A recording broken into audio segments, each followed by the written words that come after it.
ভোটের রেজাল্টের দিন শেয়ার বাজারে রেকর্ড ধসের জের কেলেঙ্কারির অভিযোগে এবার সেবিকে নালিশ তৃণমূলের।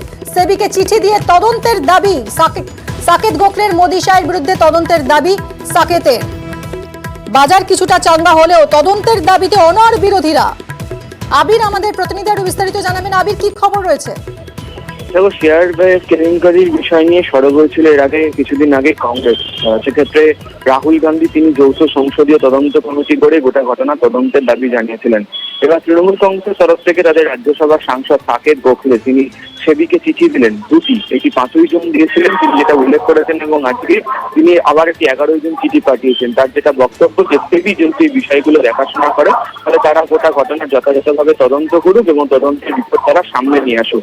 বক্তব্য হচ্ছে এই ধরনের ঘটনা শেয়ার কেলেঙ্কারির মতো ঘটনা, এটা অত্যন্ত বড় একটি ঘটনা এবং এর পিছনে অন্য অনেক দুর্নীতিও যুক্ত থাকতে পারে। ফলে এই বিষয় নিয়ে সেবির তরফ থেকে যথাযথ তদন্ত করে গোটা বিষয়টিকে দেখা হোক, সেই আবেদনে জানিয়েছে তৃণমূল কংগ্রেস সাংসদ।